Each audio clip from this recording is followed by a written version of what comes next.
Good morning, girls. Today we discuss about the short-run monopoly equilibrium. Pricing and output determination under perfect competition are based on the following two assumptions.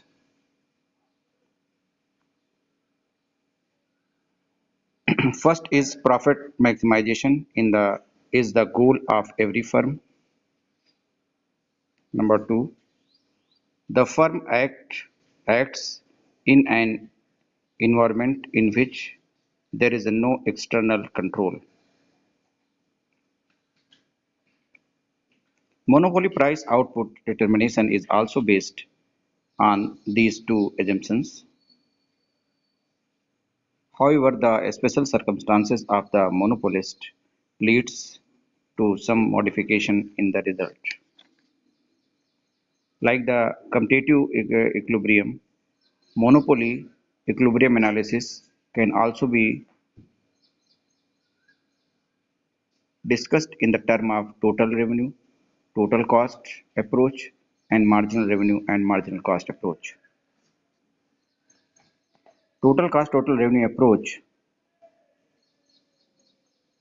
as the case with the perfectly competitive firm, the monopolist who earns a maximum profit at that output at which the positive difference between its total revenue and the total cost is the greatest.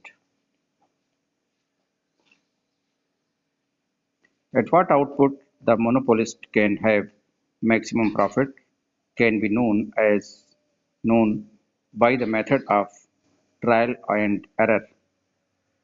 In the figure presented, this situation, since the monopolist must lower the price to sell more, it means that at some output as Q1 he gets the maximum total receipts. At the output larger than Q1, the total revenue receipts will decrease rather than increase. The monopolist maximizes his profits at output Q, where the difference between total revenue (TR) and the total cost (TC) is the greatest. The output at which the difference between TR-TC curves is greatest is that at which their slopes are equal. Tangents to the curve at this output are parallel. The slope of the TC curve is marginal cost and the slope of the TR curve is marginal revenue. From this, it follows that profits are maximized at the output at which marginal revenue equals marginal cost. Next marginal cost marginal revenue approach दूसरा approach है सीमांत लागत एवं सीमांत आय approach. The monopolist maximizes profit by producing and selling that output at which its marginal cost equals marginal revenue. This has been presented in the diagram. In the diagram, marginal revenue curve MR intersect the marginal cost curve MC at E.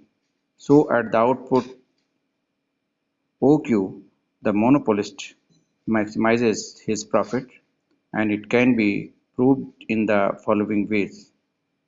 If the monopolist does not maximize profit at OQ, will he do it at the output OQ1 or OQ2?